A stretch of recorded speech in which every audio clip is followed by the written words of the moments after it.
event professionals. I'm Tae Young. I'm the series producer, and BlaueXperiential Event Services is the sponsor. For those of you who don't know, BlaueXperiential exists to support event producers, managers, and agencies with services including end-to-end event management, event consulting, and small task event support. So let me just do a setup for what we're going to talk about today. You know, as we wind up 2023, we're probably all preparing our goals for 2024, our budgets and our strategies. But there's been a lot going on this year, not only globally, but also in the events industry, you know, whether it's artificial intelligence or whatnot. And this is where our guest expert comes in to offer us some insight on what we need to consider for 2024. So he's the author of the #1 Amazon hot new book release titled Engaging Virtual Meetings. And of course, he is PCMA's Digital Strategist of the Year. And I'm very thrilled that he said yes to come on the show.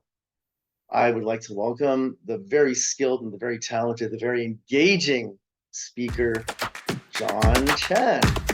All right, John, take it away. It's all yours. Thank you, Tay. Again, I'm Chen. And hello, Rebecca. How are you doing today? Let's give a little context. You know, what we're going to do is share our insights, reflections on 2023, heading into 2024. But I think, you know, just to get there, I just want to share a little bit about what happened to me over the last 3 years. Now, all of us as meeting professionals had our own journey, but I'm just going to give you just a short tour. You know, I wrote this book called Engaging Virtual Meetings, and it was pretty timely, right? But let me just share how I got there. I've been in the team building business now for over 27 years, and I made a career out of doing team building using something called geocaching, a high-tech scavenger hunt. So I taught team and leadership skills. But then, of course, March of 2020 came around, and this is what my March of 2020 looked like, looked probably similar to yours. But when faced with uncertainty, I went and I looked at the past. And so I had been meeting online over 37 years when modems used to make noise. Even in fact, here in 2011, I wrote this book called 50 Digital Team Building Games. So for decades, I've been trying to get people to meet virtually, do real work, and have dinner with their families and friends at the end of the day. But everyone said, that's a great idea, John, but here's a bunch of money and you need to fly to Orlando.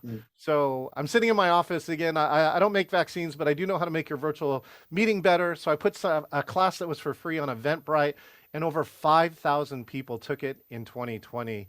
My publisher came back and they said, hey, do you want to write your second book? And I said, sure. And they said, we don't know how long coronavirus is going to last, so will you rush the book? I wrote this book in 9 weeks. 60,000 words to get it out in time to really help people. Came out on October 2020 and hit the #1 Amazon hot new release. Now, I spend the majority of my time designing, producing, speaking at, and emceeing virtual and hybrid meetings. In fact, right now, we want to take a look, and let's do a poll. Tay, do you want to do a quick poll here? And let's find out where everybody is at. All right, here we go. So while we're doing that, Rebecca, do us a favor. Where are you calling in from? Mount Vernon, Washington. Yes, one of my favorite places. Tulips galore. Yes. Wow. I don't meet very many people who even know where Mount Vernon, Washington is. Well, that's because I clock here in Seattle, Washington. Okay, so. Oh, okay. I'm up here in Shoreline. All right, so take a look here. What type of meetings do you produce? And let's see if we can figure out a percentage. What's your percentage, either in person, hybrid, or virtual? So let's see, I'm going to talk through mine here. My in person is right around the 20%. The hybrid is definitely growing to me. That means the rest of my meetings I've got to be virtual.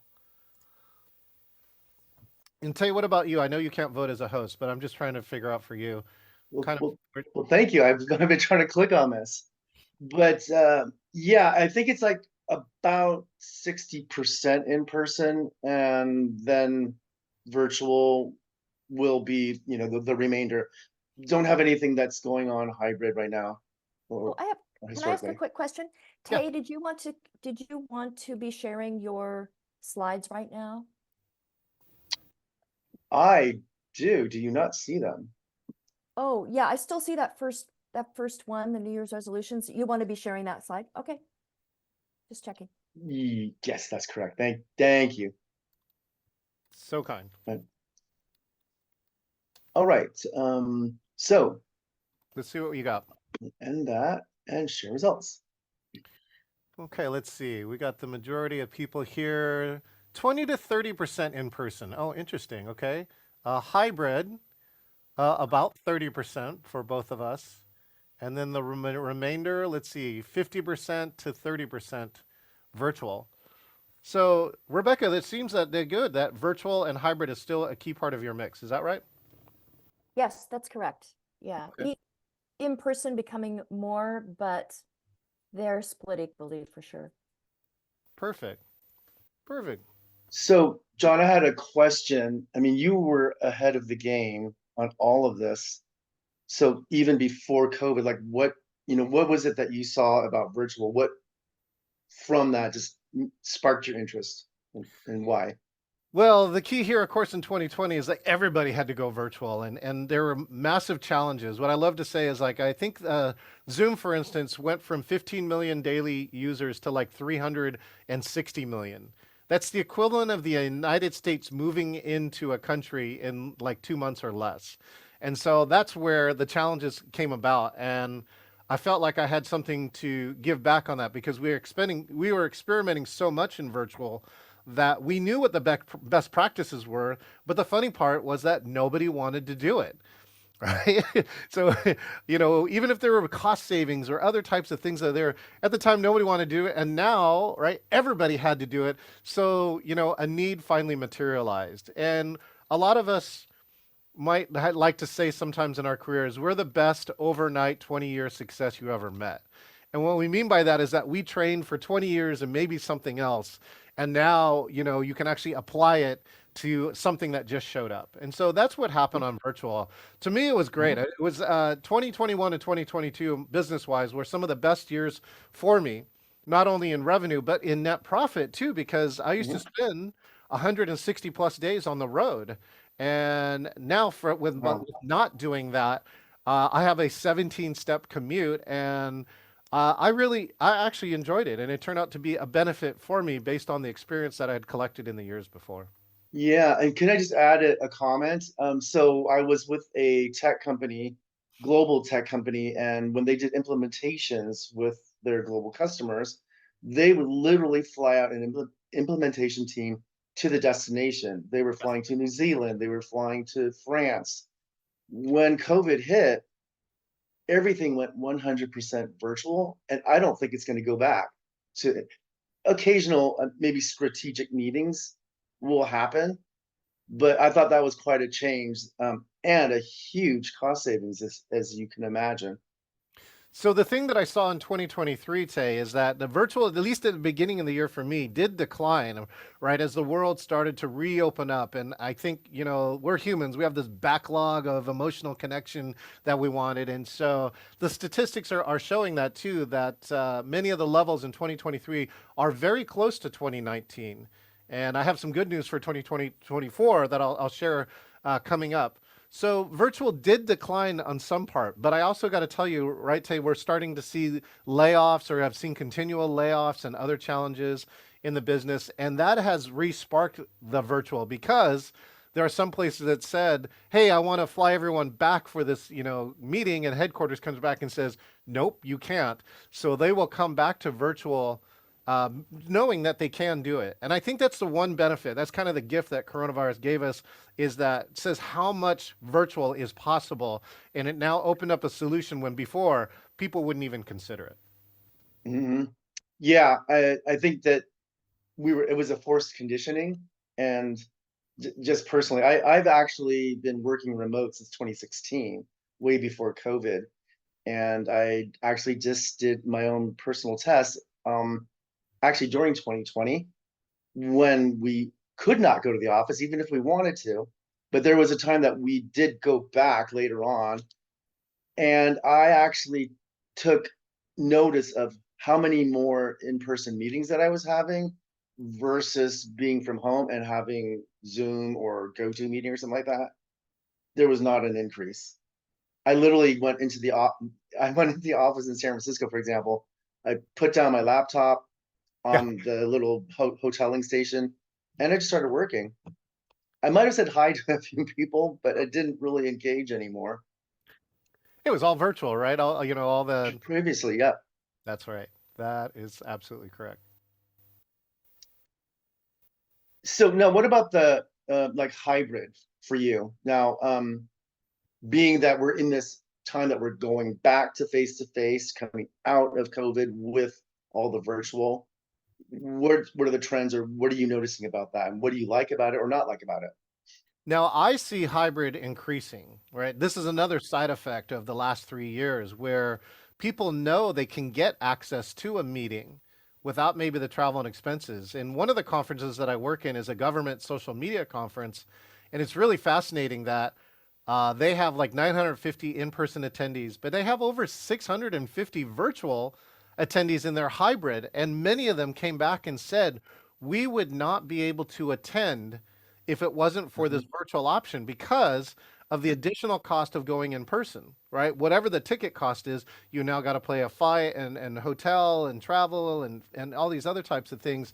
And it really puts it into a cost point that most people can't attend. And so they can still get the education and still do great networking if you can inside of hybrid. So I saw in my own business an easy 50% increase in hybrid because people want to get back to that in person, and many places too, for either inclusion or other types of reasons, want to give that option for other people to do that. And I tell people that sometimes you can increase your audience Yep.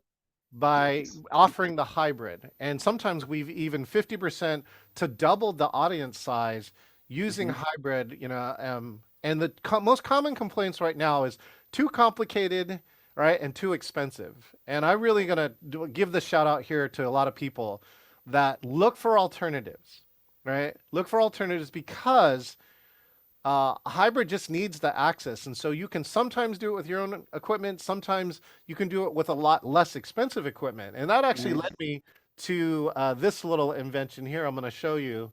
Um, this is something called hybrid in a box. So this is a case that I now use. I invented this in the last year. The front and back turn into tables.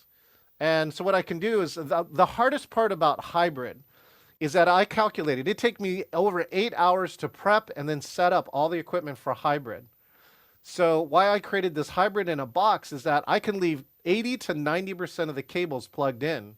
So I just take out those tables, set up the laptop, and then put up 3 cameras. I even have smaller cameras now for this. And what you can do is that you can put a high quality hybrid where people can see and hear and do it at a cost that doesn't cost it. A lot of this is off the shelf equipment. So here's a great example is that I went to a conference called Learnapalooza and we produced 3 simultaneous breakout rooms. And so we put 3 cameras, 3 monitors in every single room and a human producer. But the payoff for it was a PhD came back and she said, this has been the best hybrid event I have ever attended. And so Nice. I just want to give that as that piece of hope that hybrid can really be there if you design it well. It does take something because I've seen people spend a lot of money and not get very much access or give a very good virtual experience. And so use your money wisely if you are a planner. Learn what hybrid is about.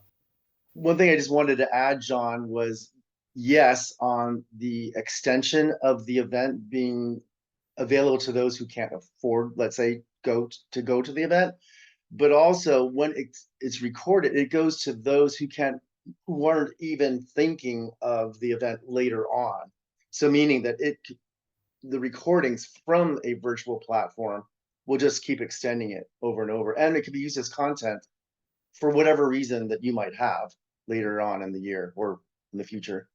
Rebecca, you had a question for me. Feel free to unmute and ask the question.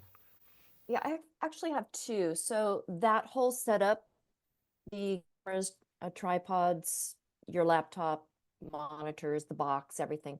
What type of investment does that require? Yeah, two parts. If you bought the box yourself, you could assemble it for maybe $3,000 or so, Uh-huh. or less, which is like under a lot of AV quotes that I've seen recently. But the most important part of that is the producer. You really need somebody who knows how to work that equipment. And so the nice part is, though, for like, let's say a Mm. 1 hour virtual meeting, we can get the cost to about, let's see, it's probably around 1,200 or so to produce that meeting, and sometimes less. So we have a few other producers who might be able to do it for less than that. But again, for that kind of cost, you can really open up that particular meeting. We've actually done it for a lot of associations too. So we're, for instance, National Speakers Association here in Seattle, we're opening up our meetings in hybrid. There are 4 a year, and for $50 or less, you can get access to some of the top known speakers on the circuit. Does that help? So, yeah, are you using a Stream Deck for all of the switching? Is that what you're doing? Yeah, that was actually, so Stream Deck is a piece of technology, it costs about $200 or so, and it allows us to do push button access, so you can do producing where you can do things like this, which I'm showing you here. Those are some of the things that are controlling the visuals for the user. Okay, so second question then, for what's important do you think for a speaker or presenter to know in a hybrid situation to make the best experience for the people in the room as well as the people on the screen? Yeah, that's a great question. We just did this at Learnapalooza, and some of the best practices, if you are the meeting professional, is to have speaker training, especially if you're hybrid. Because let me tell you, I think the majority of speakers don't know best hybrid practices. So easy Mm. things that we said is number one, acknowledge the virtual audience in the first 3 minutes. Just even if you say hi. Okay. The second one is make sure your AV tech can show the slides and you in the best way possible. So sometimes it means mixing it up and things like that. Third one is take the first question from the virtual audience. So that way you know that you don't forget, because it's like most speakers don't have a problem forgetting the in-person audience, but they will have problems forgetting the virtual audience, right? And then the fourth one, if you can do it, is again, have somebody represent that virtual audience, like a virtual MC, Mhm. or sometimes on the tech, we now have ways to bring in people from the virtual audience on screen with, let's say you, the speaker, ask for that. Because now your virtual attendees can be as good as, sometimes better than your in-person attendees, and that's really one of the key ways to engage them all. So I hope that helps. If you train your speakers to do this, though, look for them. You know, when they design engagement tech, let's say like Mentimeter or whatever tool you're using, make sure that the in-person and virtual can use it at the same time. Okay? That's great. Thanks. Great. So we're quickly running through our time. I was just curious, John, we have to think about in-person meetings. I mean, that's my first love. That's where I started. Where do you think that's going? I hear, is the economy slowing down? Will events slow down commensurately, or what's your forecast? In-person came roaring back this year. Let's see. Amex Global Business Travel and North Star both provided reports that 82% of the planners are optimistic, and that's 5 points higher than last year. So you should see this influx of return to in-person 2024. 70% of people expect 2024 to exceed 2019, right? And 70% of the meetings are like 200 or fewer. So, you may not be Yeah. big mega meetings, but those small, like, necessary retouch points back for the meetings, I think are coming back. And for myself personally, I regained my MVP status on Alaska Airlines for the first time since 2020. So Mhm. I've been seeing that in person coming back. I will say this though, the number one challenge in all three formats is still engagement. For instance, I was Yeah. kind enough to be asked to speak at an in-person conference in Texas, and I was like speaking on the last day, so I really watched all the speaking, and people, I don't know why they forgot. Like they reverted back into let's talk for 45 minutes and 15 minutes of Q&A, right? Look for something more innovative. Look for something that you can only do in person, like have a conversation, like have a table, that conversation or a table exercise with the people next to you Those are the types of things that you should look at that it really engages your audience and takes advantage of the thing we couldn't do for 3 years. So look for engagement and engagement design. If you want to, take all your value as meeting professionals, look for how you can use that strategically to meet your goals. Yeah. I have to say that I was working on a project earlier this year, and I was looking at exit polls from previous years of this particular event. And I tell you, the feedback was, we're just thrilled to get back to in person. But that doesn't negate the virtual part. I think virtual is going to, if you're smart, you're going to keep that included with your event because of all the benefits we just talked about. I have another question. So AI, I've, as you know, I've went to a few webinars about AI and how it's being used in the event industry and whatnot. I use it, several times a week. How are you using it to produce your meetings? So AI is definitely the tech of the year. I think you gave a great report, I think in the MPI, that says only 20% of planners are using it regularly. So if you're a planner listening to this call, all I can tell you is one of the number one things that you can do, take the easiest one, ChatGPT, that everyone's talking about, open a window and look to try and do some of the items that you do in a week, such as write a program description, social media. You can have it write a whole section of these and look at it, even if you choose not to use it, because I think you really need to know. So, for instance, I was selected by MPI to write their white paper on AI in events. And so I really, over the last 6 months, took a big tour of all the things that you can do. Again, ChatGPT is one of the easiest where if you can go to my YouTube channel, youtube.com/engaging virtual meetings. And one of the recent videos, 80% of the script was written by AI because I actually liked it. I asked it a specific question and got it out. Here's the number one skill you should learn as a meeting professional. And I call it the skill of prompting. And the skill of prompting is how you ask your questions to AI determines the level of quality of the answer. So you can do things like, as an expert marketer, as a top meeting professional, those are very simple ads, and you can watch the difference if you put this and don't put this in about how that will work inside of there. Another great tip that somebody gave is that you can actually add inclusionatory statements inside of a part of AI so that everything you come out has a preference to a style that you care about. So those are some things I think you can really look about. Now, what are some other things?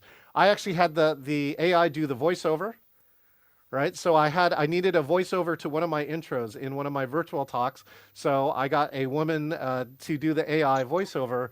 Those are really the key things that will come around. AI can do video clipping. I actually had a great video. I did a 17-minute video with one of my good friends in Vancouver, BC, and you can stick the video in and it will analyze and take the best 60 seconds, since that's a popular format for videos. I put that video on YouTube and it clocked 2,400 views on the first day. Wow. Way more than my average that usually happens. But the last one will really blow your mind, Tay. There's a company called Render Media where I have a friend who's working there. They can do a digital scan of you in a studio. And then they can write any text and they can get Tay to say the perfect words like, you need to listen to this podcast, right? Blah, blah, blah. Then they can go and have it say it in German, Italian, French, where it's using a digital likeness of you. And so you're saying the words, your lips match perfectly. And so now you can promote your podcast in like 5, 6, 7 different multiple languages. So that's the tech is coming, right? The ethics, of course, is the other biggest topic that's around here, but it is starting to show up. And a lot of these things are going to show up in meetings since it's one of the top areas for improvements. I'm wondering if what you can do as an engagement activity with Chat GPT.